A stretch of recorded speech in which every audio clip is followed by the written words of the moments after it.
Podcast of Poseidon is a spoiler-heavy podcast. That's an understatement. We're going to discuss not just the events of this book, but the Rhinoverse as a whole, and really anything that we feel is relevant. You can find full spoiler warnings in the show notes. But honestly, saying you want a lemon juice sounds like you're fucking unhinged. Sometimes I just want to eat lemon. It's good. It's a little sour, Don't make that face at but me. it's good. Our listeners can't see that face. So...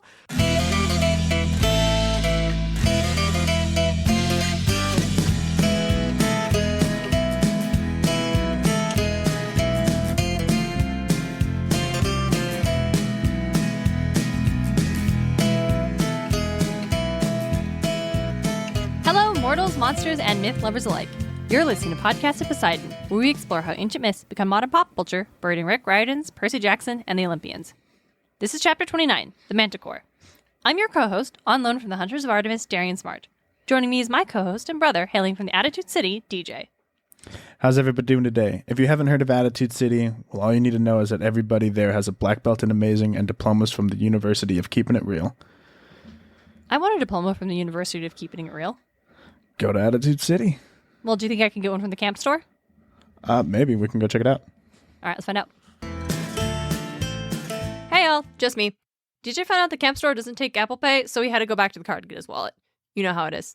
I'll make this quick. We don't have a lot to cover, but we did want to take some time and thank a couple of our listeners who left some really lovely reviews.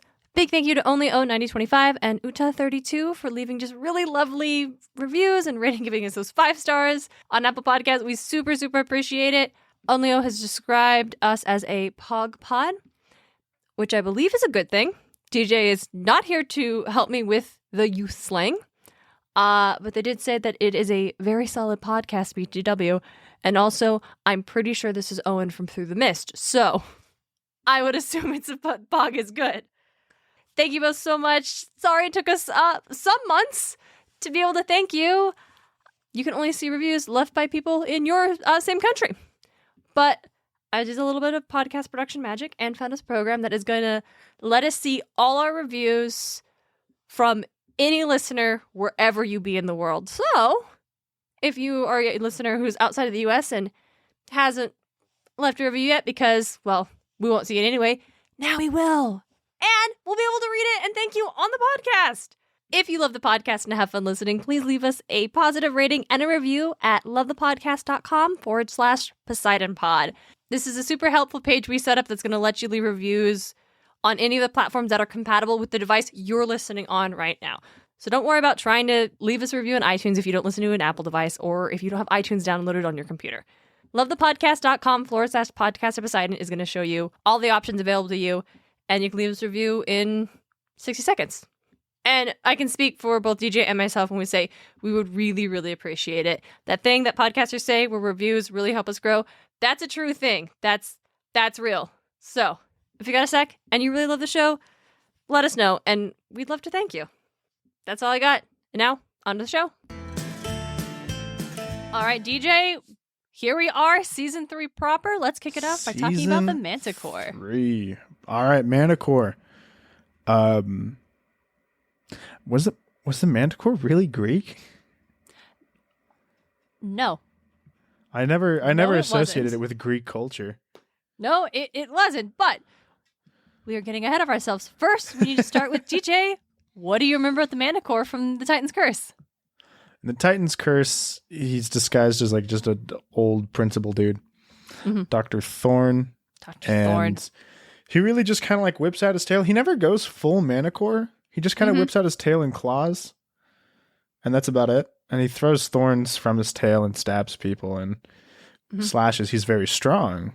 But then he gets really bodied fucks by Percy Dionysus from the others. He fucks Percy up, but then he gets bodied by Dionysus when Dionysus is on the other side of the country. Yeah, that Keep in is mind, like... Dionysus is a god. is a god. Just to remind you, here's the thing. I know he doesn't act like one, but he does have phenomenal godlike powers. Yeah. I have the book here. I wanted to see.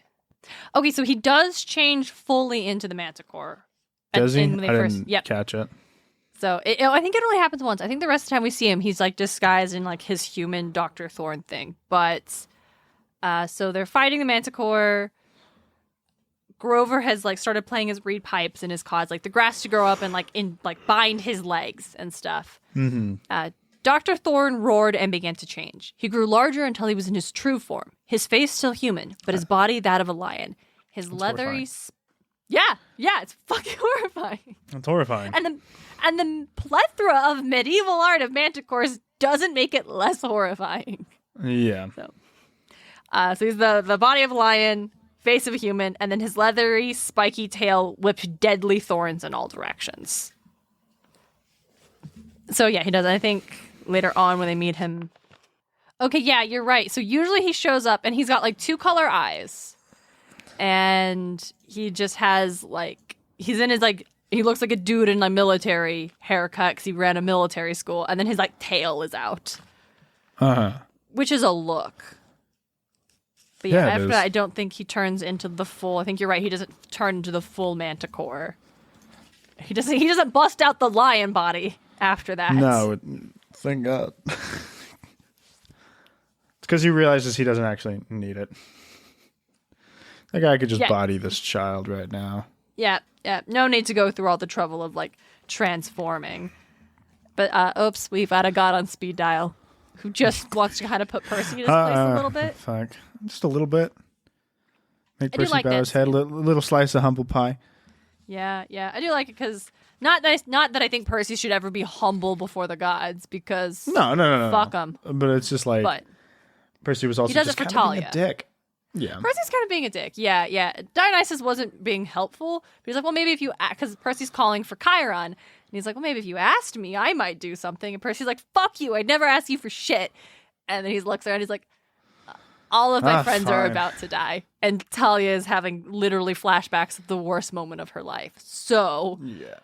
Fine. So he swallows his pride, not to please Dionysus, but for his friends, because that's what Percy does. Yeah. Not Loyal what to a fault. About. Nope. Loyal to a fault. Oh, we. So I wanted to also describe like what Dr. Thorne looks like when he's in his dude form. And he just is tall with a hawkish face, nostrils that flare, that kind of thing. He's got 2 colored eyes, one brown, one blue, like an alley cat's. Okay. But he's got an accent. And the way Percy describes it is French, maybe. He pronounced his J like Jacques. Because when they try to sneak into the school dance to find Nico and Bianca, he's like catches them and he's like, visitors are not allowed to dance at the dance. You shall be ejected. And Ejected. And it's like...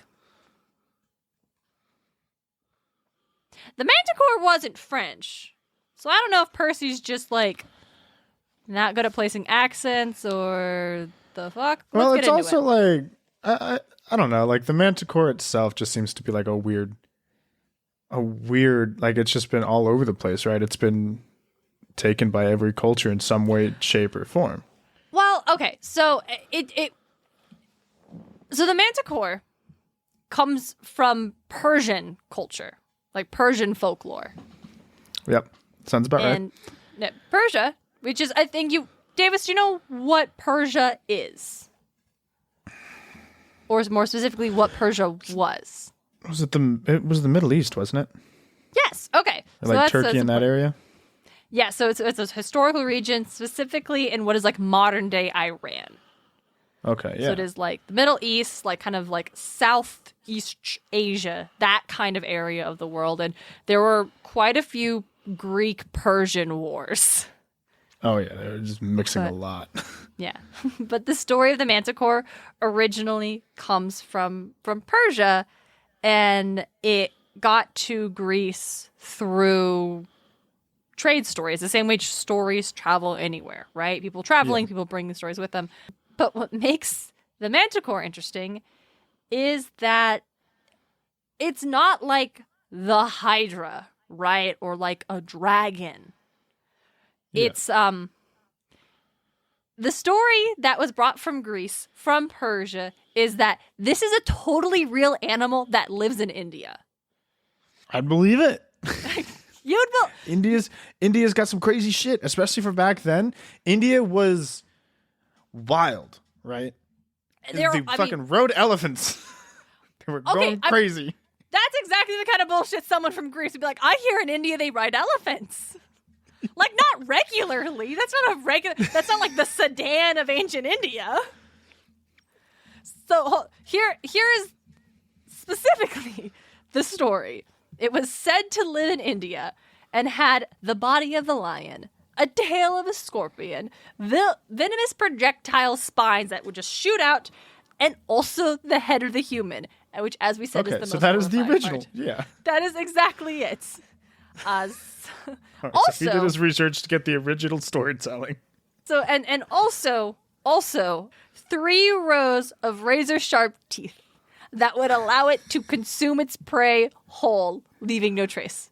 No bones. Ooh, that's horrible. No nothing. That's just nice swallows. hinge of the jaw. Just the ultimate fucking predator. And again, this thing with the human face, totally real, definitely lives in India. 100%. They walk over in India and they see that like what they got going. I don't even know like what India was doing it back then, right? But they walk over in India, they see like making the art. Hindu, I'm sure.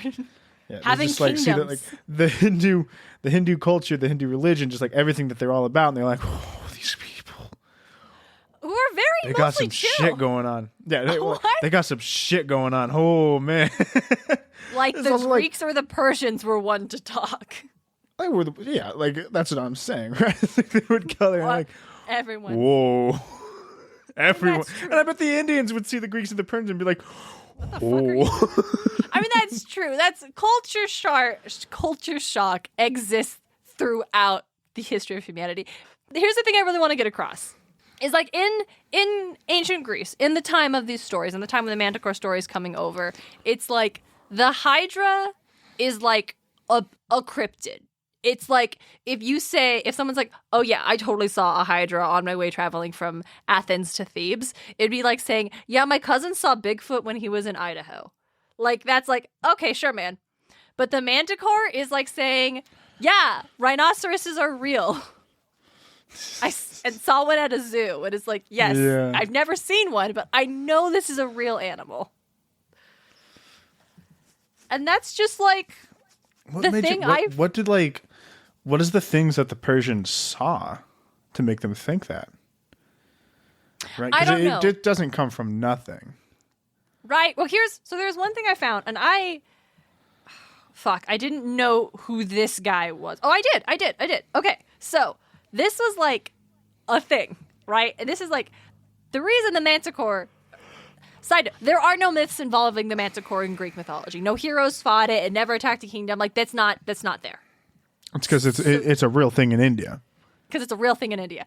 So, and that's usually the Manticore wouldn't get its own episode because there's not enough myth to dig into. But it's this genre but it's used everywhere else. There's a lot that the Manticore gives us a lot in pop culture, which is right in our alley. But it's also part of this genre of mythology of absolute buck wild creature that people over here said definitely existed over there. And I love that. And I definitely was like, that's our episode. So no, it's super fair.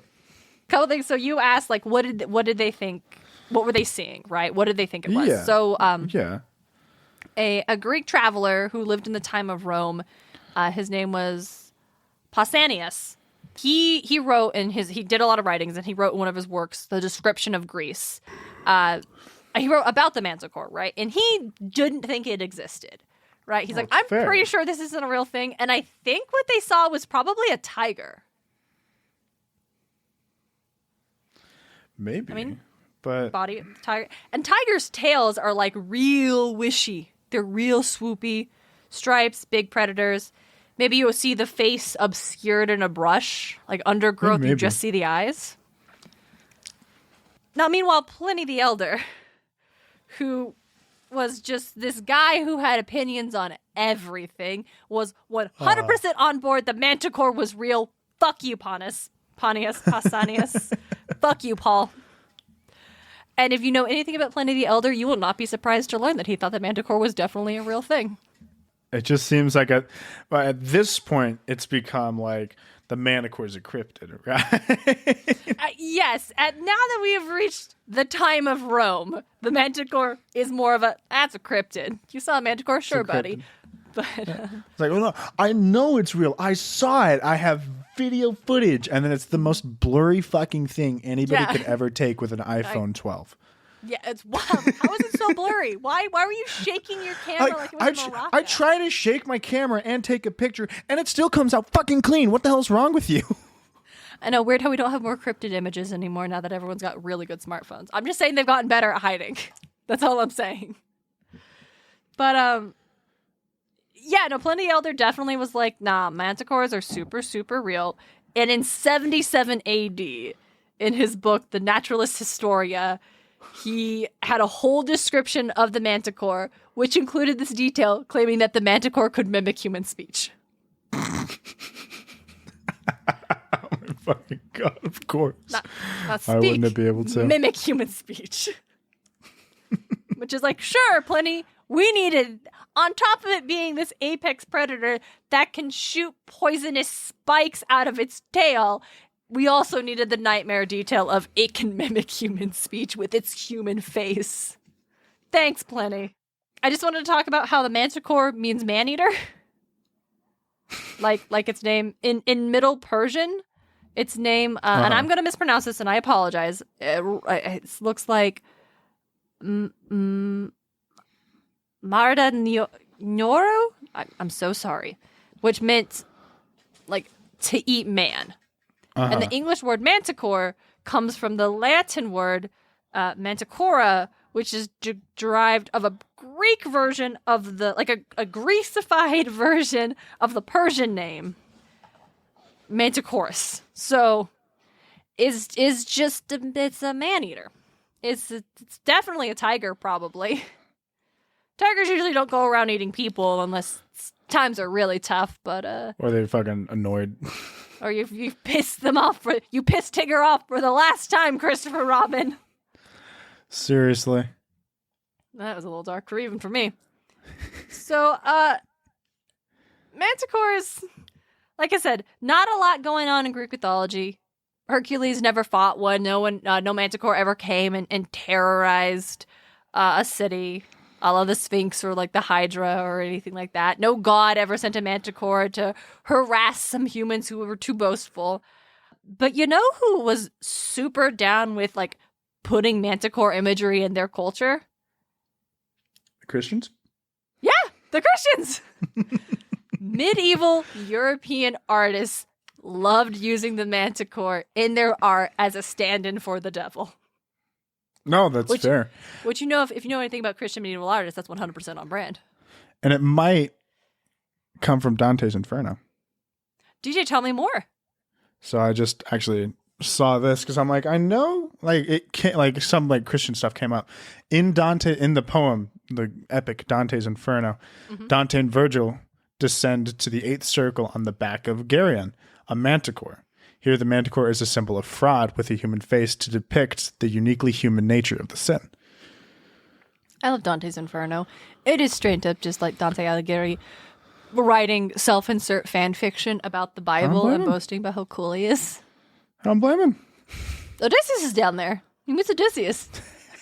Of course Odysseus is down there. Yeah, Odysseus is down there. Great. But yeah, so that might, like, depending on like where we might find the first depiction of a manticore in Christian mythology, or not mythology, but Christian iconography belief. Yeah, iconography.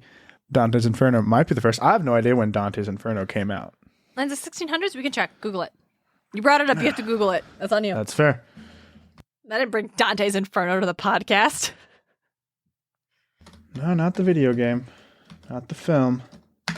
14th century, so the 1300s. Oh, yeah. I was super off. 1300s. Yeah, that's pretty early.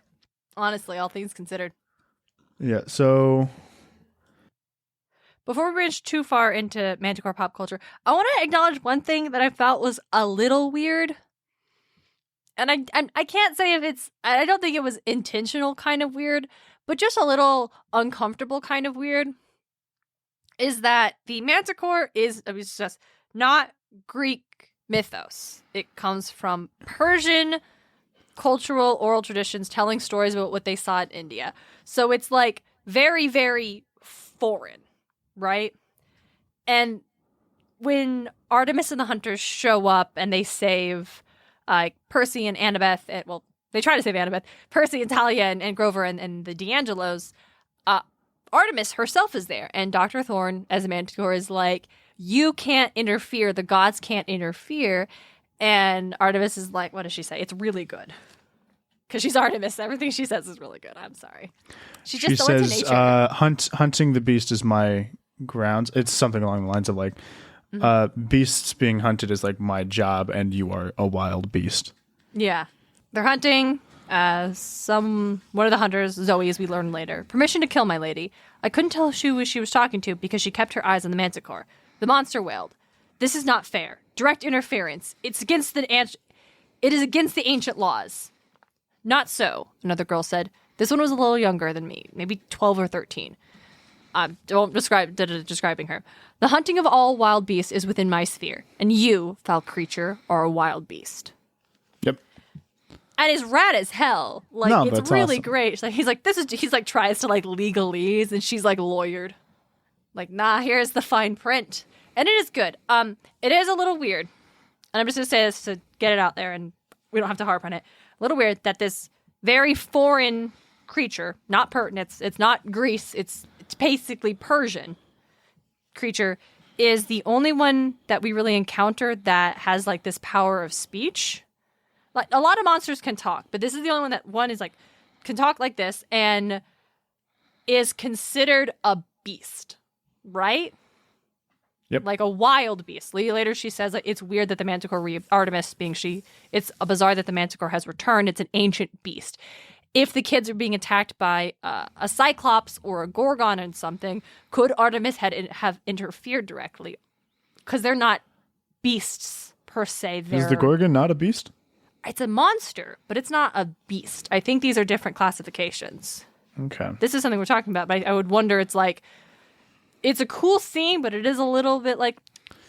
maybe because like it's... vaguely xenophobic. I'm not saying it is or it's intentional, but it is like a little uncomfortable when you dig into the fact that this isn't a Greek monster. It's a Persian I think it comes from the fact that it, like, as you said, it's later described as could imitate human speech. So, like, yeah, maybe it's only talking because I think that's where the whole, like, that's why this creature gets to be, like, a Cyclops doesn't pull that shit. I mean, they literally mimic, but different, right? Yeah. We don't see... And it's also, like...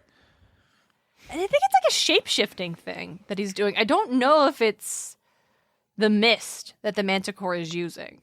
Is it a shape-shifting for Chiron to go into his wheelchair? No, because that's the mist. The wheelchair itself is magic. It's like the TARDIS. It's I mean, like... inside. And maybe. Again, because, like, it's... Dante uses it for fraud. He's imitating a human. Like, maybe he's pulled from a lot. Maybe he pulled from a lot, right? A lot of sources, not just the Persian or Hindu. Well, because the Manticore isn't... The Manticore isn't an Indian myth. Okay. It's Persian. Pointing over to India and being like, yeah, the Manticore super lives there, gang. Watch out. It's wild. Yeah. So then, like, not just pulling from Persian or Greece, maybe, like, he recognized the fact that, because, like, later we do see him pull other creatures from other beliefs, you know? No, yeah. It's like, I don't know. It was just, I was reading it, and it's still interesting, and I still like it. I was just like, there's no Manticore myths. Like the very first thing I do when I start researching anything for the podcast is I get my copy of, like, Mythology by Edith Hamilton, and I hop into the index, and I find what I need, and the Manticore's not in here. And there's a lot of shit in here. Yeah. It'll be indexed if it's mentioned once. Not even like I would need a whole story. So that's just, I don't know. That's interesting. That's all I had on that. I just wanted to mention it. It is something that you can particularly dig into more, but not within the scope of this podcast today. Yeah. So we'll be talking about its pop culture because there's a hell of a lot more that it's brought up in pop culture. Because, I mean, if we look at it, it's kind of a badass monster. It's a really cool we replace monster. the human face with the lion face that we see it a vast majority of the time, right? That's a cool fucking monster. Yes, the lion face. Yeah, when it has the human face, I wouldn't call it cool. It's just upsetting. It's real upsetting. Lion head is cool. The lion head is cool. Human face not. No, nothing. It's very Nothing that upsetting. is animal with human face is ever cool. It's always upsetting. It's all spooky. It's always So spooky. spooky. So Reminds did you me go of on? the- Where can we find the Manticore? The Manticore, and the ones that I can like bring off the top of my head, right? That I'm like, fuck yeah, this is like when I think Manticore, these are the things that I think of. The first one would be Adventure Time with its little Manticore, tiny Manticore. That shows up very few times throughout the series. First time we see him, he's trapped in a bottle in Magic Man's house. Aw. Because Magic Man has trapped him, you know? And so when Jake frees him, he goes on a monologue about how he was like trapped in a jail. And it's like, I am trapped by fear and just like other shit like that. And he's like, I am still trapped because he's like still fear. And it's like this, it's a weirdly in-depth monologue into the psyche of this Manticore. Poignant. Jake's like, could you understand what he was saying? No, not a word.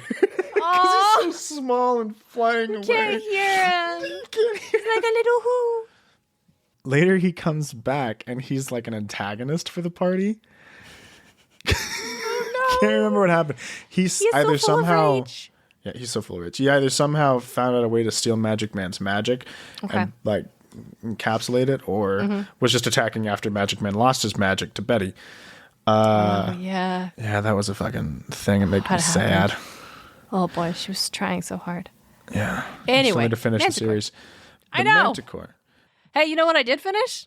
He finished Trials of Apollo. Let's go. Fuck yeah. Big shout out to God-tier patron friend of the show, and also my good friend, Tim O'Connor. He got me a box set of Trials of Apollo for Christmas. Thank you, Tim. Yeah.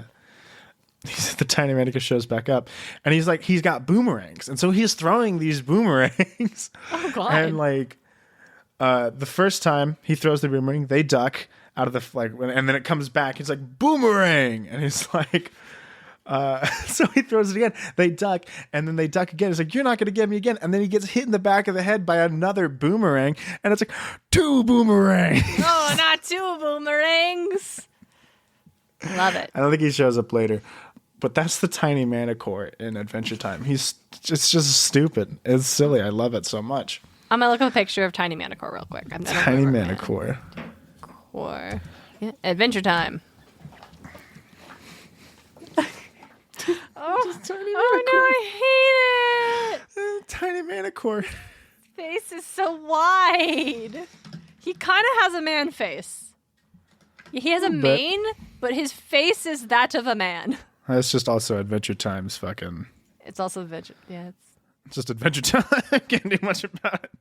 it's also But yeah, just. you could see the bottle that he was trapped in one of the Yeah. pictures. Yep. It's tiny. It's pretty great. Okay, who else we got? The next thing I think of when I think Manticore is the Ninja Sex Party song Manticore. Okay. And it's a goofy fucking song. Because this was like when they were first starting Are out. there any Ninja Sex Party songs that aren't goofy? Danny, Don't You Know? All right. That's not a goofy one. Keep going. We can't go off on this tangent. Manticore song. What was it called again? Manticore. Oh, tight. Okay, cool. It's just called Manticore by Ninja Sex Party. Okay. And it's just like a goofy song. And it's like, they just have lines like, the Manticore invented death and all things that are bad. What? Because you got kicked in the junk. The Manticore is glad. It's just a goofy and like obviously like the guy who plays Ninja Brian is dressed up as the Manticore, but the way they do it, he's got like leggings that go up to like above his belly button, then like American fucking like an American flag Speedo and like a goofy looking mask, and he's got no shirt on. Yep. Just pulled it up. Just looked up. Yep. Just looked up the image. The song is again like a super fun, super goofy, and It's just super. He's He missing shows the up. tail, and that's the. Oh, I've got fan art. I found fan art of him as the Manticore. They have in fact given him the scorpion tail. And then it's like he shows up later in another song when the Danny Sexbang was trying to court a lady by like singing about how he was a dragon slayer. The song is called Dragon Slayer. Obviously, yeah. Mm-hmm. And it's like, well, you got your choice of a football player, a scientist, a actor. And it's like, well, what about a dragon slayer? Oh no, it was instead of actor, it was weightlifter. That's what it was. Mm-hmm. Okay.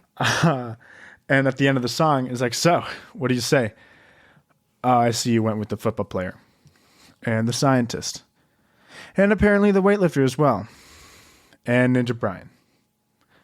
And the dragon. And the Manticore, you weren't even in this song. Fuck yeah, good for her. Maybe shoot your shot and then shoot it again. With everybody. Good for her. Except for the fucking Dragon Slayer. That's fine. He sounds like he's a lot of high maintenance. He sounds like he's probably high maintenance. Everyone else clearly has their own things going on. Super funny. And that's that. And then the last thing that I think of when I think Manticore is in Smite. Okay. When the game first came out in the first couple of seasons, it was actually when it was in beta, and I think the first season, I can't remember. It was a boss, like a jungle boss on the map, right? That's so you'd cool. go, Okay. you'd kill it, you get a buff for your team. They replaced it with a fire giant, and then it became like a training boss, and then they kind of just like removed it, and it's kind of a gag for the developers.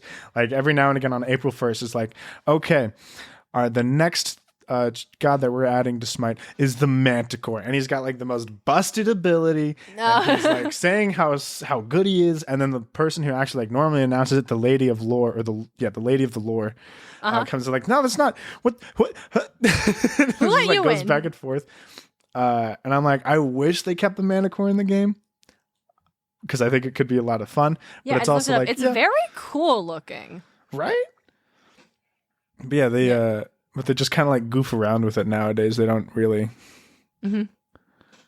They took it out and just now it's a gag. I like that. I like that. Yeah. That's a thing that exists for the Smite community and then the developers. That seems fun. Yeah.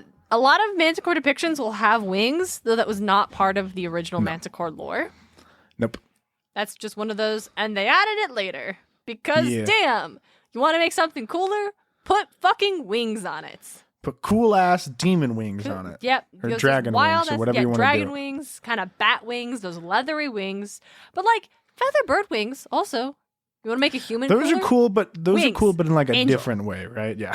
They are cool in a different way. It's a different cool, but they are both cool. Yes. They are both cool. There's not a single creature that you couldn't put leathery wings on and that wouldn't be instantly cooler. Yeah. I'm trying to think. A fucking sea rabbit is instantly cooler. You throw leather sea bunnies. Yeah, those fucking it's a type of sea sea slug. slugs. Yeah. Instantly cooler. You put leathery wings on it. You do not fuck around with a winged sea bunny. No, yeah, leathery wings. It comes from the deep. Just cool.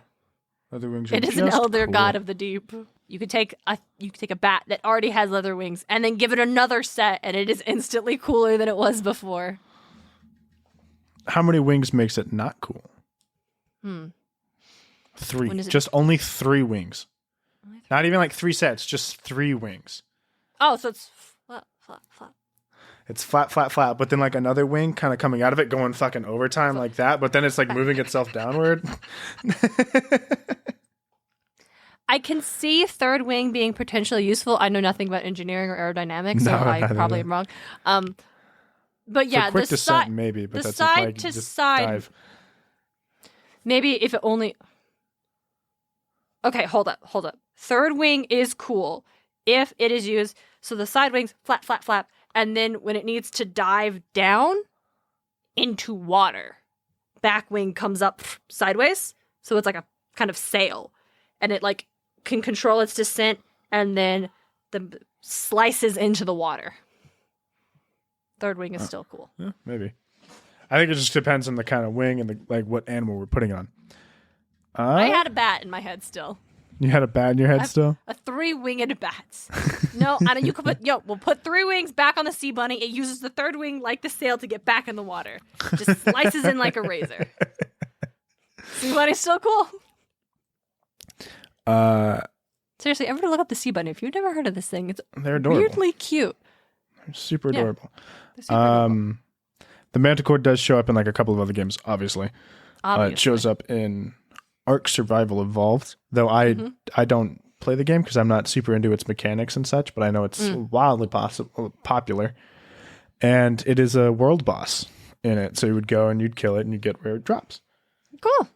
It looks pretty sick, but it's also like, again, not my kind of game just because like those base builder styles aren't overly fun in my opinion. Mm-hmm. Can we talk about Onward? Yeah. I was actually about to bring it up. Yay! In Onward, the Manticore shows up, and she is the manager of a Chuck E. Cheese-esque tavern-themed store. It's like, she's the owner of like a medieval TGI Fridays. Yeah. And I think like the weirdest thing about the Onward world, right, is that magic is Pixar completely... movie Onward. Yes. The magic is like completely forgotten by everybody.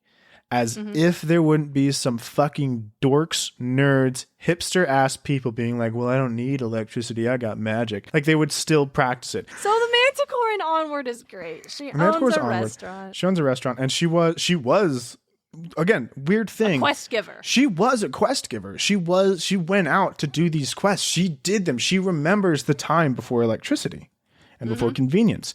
And just like, I don't know how long a Manticore would generally live. I think because it's interesting. They call her the Manticore.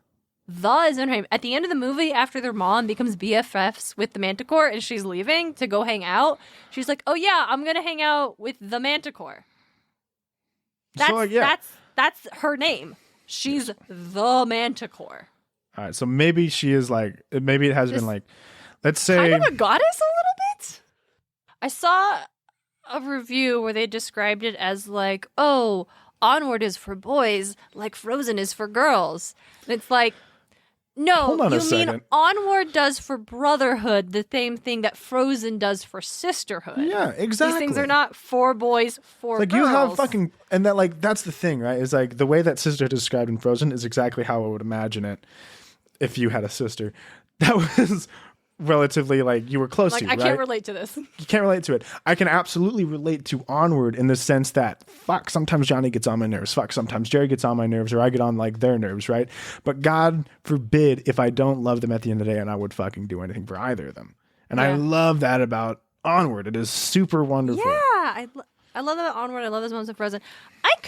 I could stand for a Disney Pixar movie with a brother-sister dynamic. That would be great. I'd love to see it. It's so very rare to have brother-sister dynamic. King Chronicles is great. It's definitely like not super common in not that it doesn't exist, but just like I realized recently because I've written a lot of short stories and characters, and my character always has a sibling who is always not their gender. Like, I do not have characters that if I'm writing a guy, he does not have a brother, he has a sister. If I'm writing a female character, she does not have a sister, she has a brother. Like, I only do brother-sister dynamic. If I were to by instinct, siblings, not even by I did once, but it was really more along the lines of for mythology about, like, somebody being forced into something and they were twins. But if I were to... It was a fucking while ago for a short story thing. I'm sorry, is this a bonus episode topic, Davis? You want to tell me more? We could talk about it in the bonus episode. Oh my god, really? Yeah. I have fun. I mean, honestly, it's a sun and moon thing, so we can absolutely talk about it. I did write a short story about Artemis for my English class when I was a freshman in high school. Now, the context of the story is real fucking sad. I did it. Mine is like a little forcefully sad.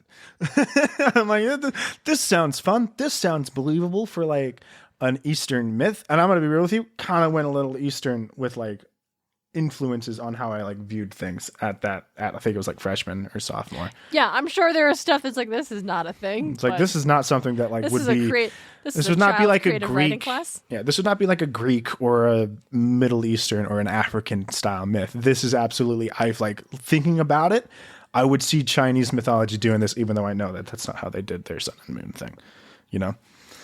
But hey, we should probably get back on topic. Let's get back on topic. Onward had a major plot. Just one final thing.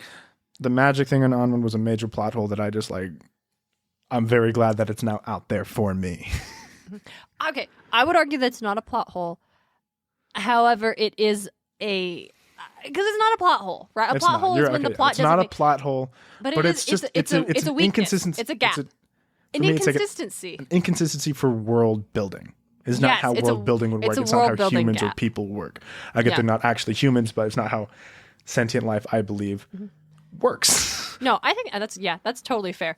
You got any other Manticores for us? We should probably actually talk about the Manticore. Yeah, she gives quest. She now owns this restaurant, but eventually is like has a moment of like, wait, what did I used to be? I used to be a beast. I used to be great. I used to be, and she just destroys her tavern, like her TGI, her tavern god, like thank God, whatever it was called. Hold on, I actually want to know what this was fucking called. Hold on, I think it was called like the Manticore's Tavern, and it had like Chuck E. Cheese ass.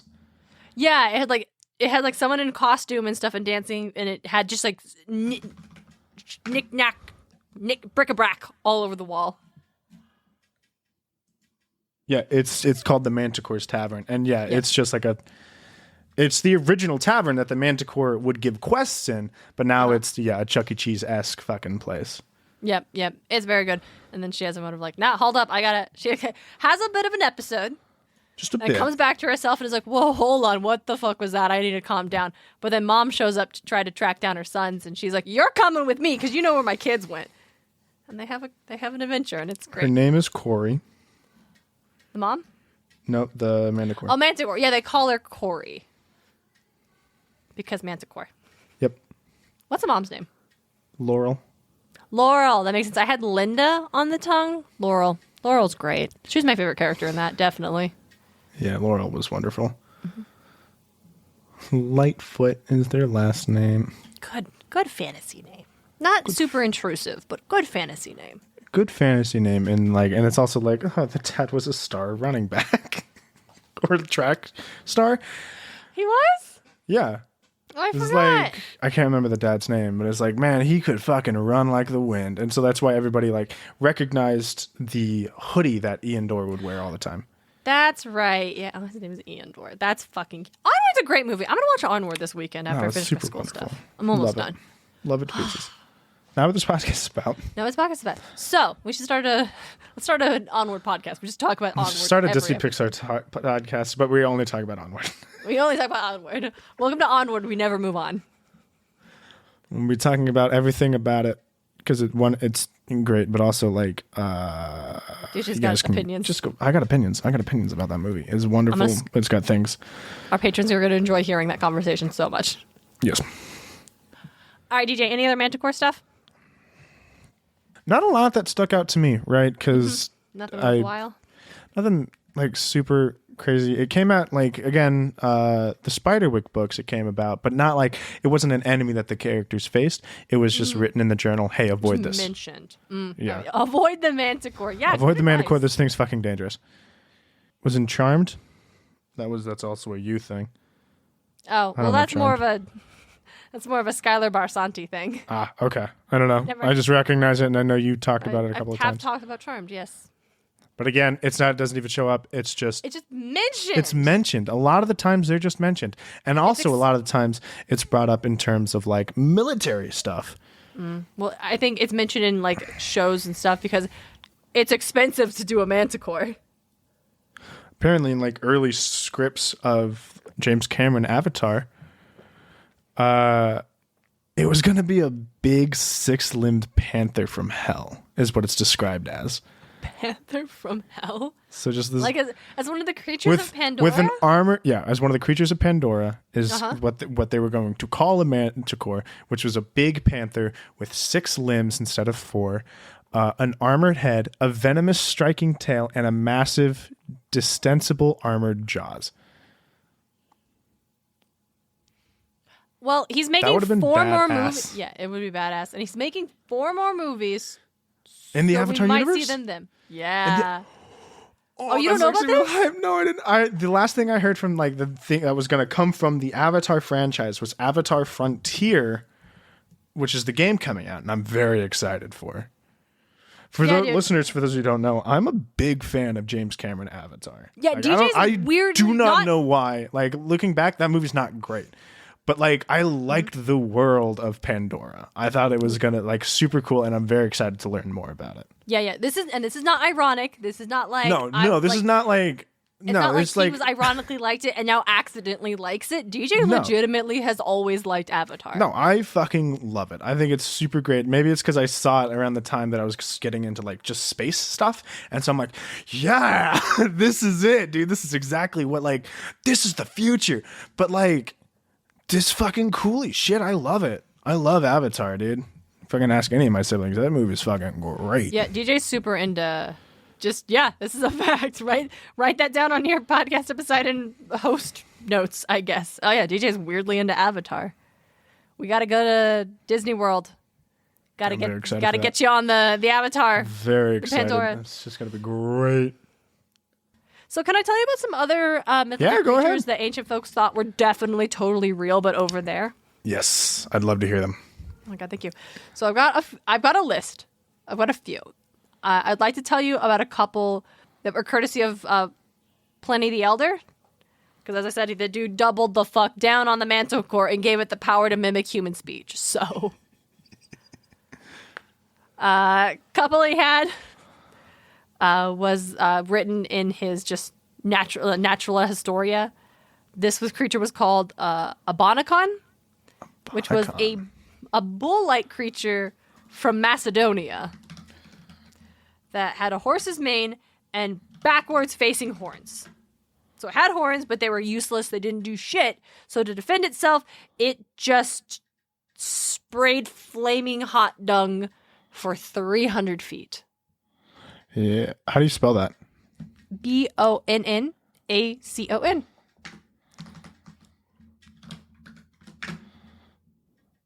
Whoa. Yeah. This fucking picture just shows it turned around. It's got the most like, it's got the face that you give when you're trying to shit real hard, and then it's just shitting on this dude with a shield. Yep. This is fucking hilarious. Yeah, when I say flaming hot, I don't just mean like flaming hot Cheetos. I mean its dung could actually set things on fire.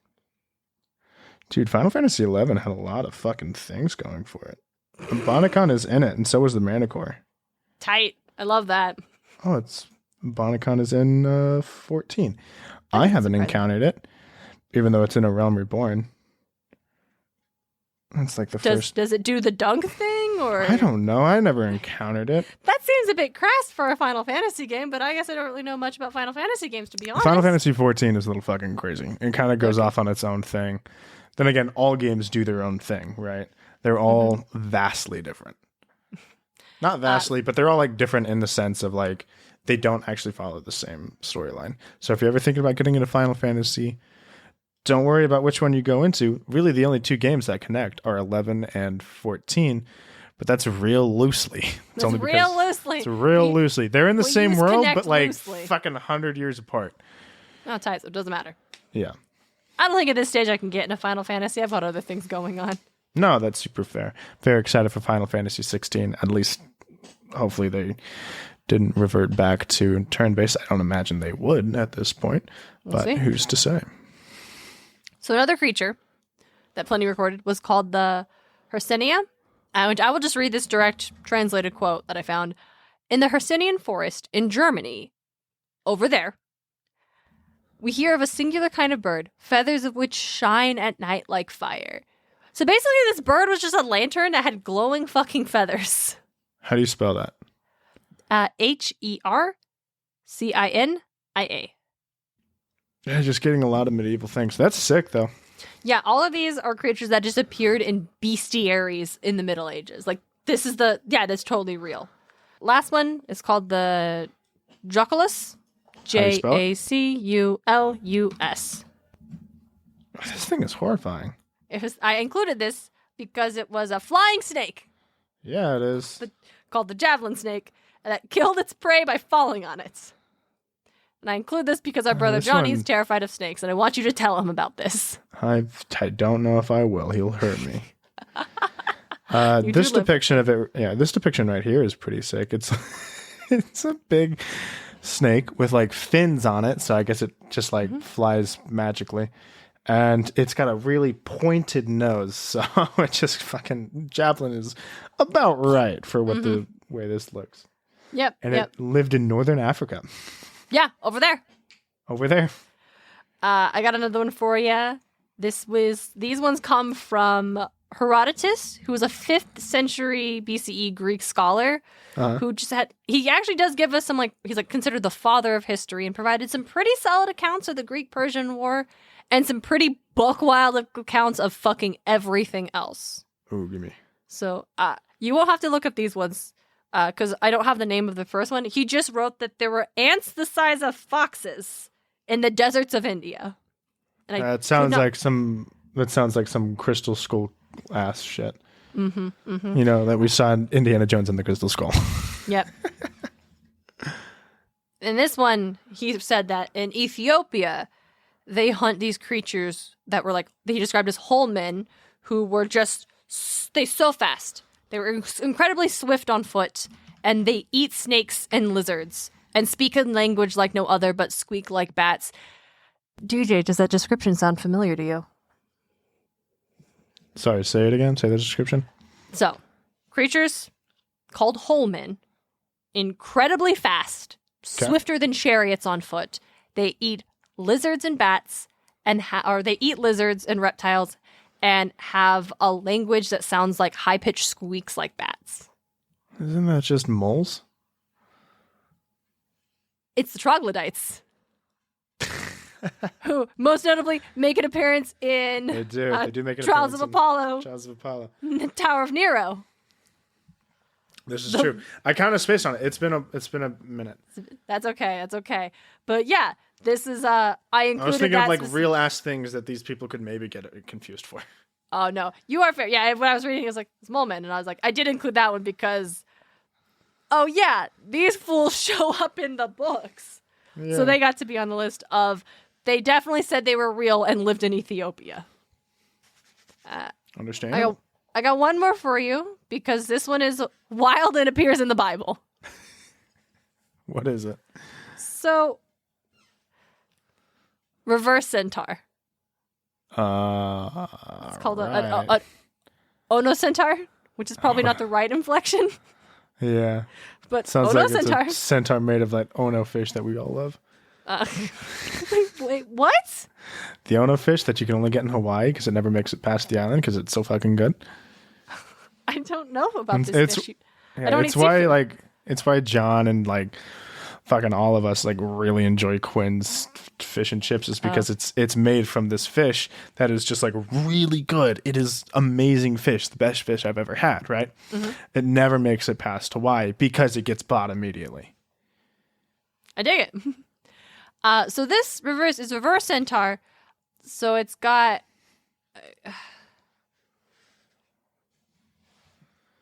but donkey. So instead of a horse, it's donkey? It's a donkey. And it doesn't have 2 legs. It's only got the donkey hind. Look it up. ONOCENTAUR.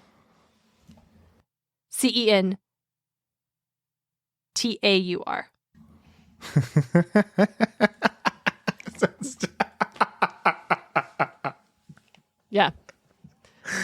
It looked like a dude with really bad back problems and a beer gut. So, in a translation of the book of Isaiah, onocentaurs are mentioned twice in verses 13:22. And an onocentaur will settle there, and hedgehogs will nest in their homes, and it comes quickly and does not delay. And then later in 34:14. And the spirits will meet with the onocentaurs and howl to one another, and the onocentaurs will stop because they have found rest. And then there are corresponding words in Hebrew are island beast, howler, jackal, hairy, he-goat, satyr. There's translations that have preserved the word onocentaur. But later versions of English language translation of the Bible, they've changed it to wonderful beasts. And in the King James Version, that verse is translated as satyr. All right. Yeah. Yeah, I was about to say, for those of you who can't like imagine it and don't really want to Google, or if you're busy doing something, it's imagine if you take a satyr, but like instead of like cutting it off at like the waist and then like immediately turn into human from like the hind legs of a goat, extend it out a little bit, right, to where it goes forward still, and do it a little more. And a lot of these depictions do show it's like if you take a centaur, but just take away the front legs, and it still is able to stand up. And is a donkey. And is a donkey now. Yep. And again, this thing was totally real, definitely existed over there, and is mentioned twice in the Bible. And that's why it made my list. Love it.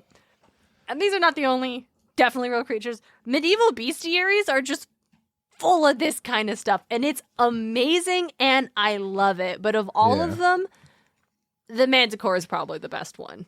Yeah. I love it. The Manticore is definitely used a heck of a lot more than a lot of these. A lot more interesting than the javelin serpent or the bonacon. Yeah. With the bad horns. And DJ, that's all I have for you today on our very special first myth episode of our season 3 of the podcast.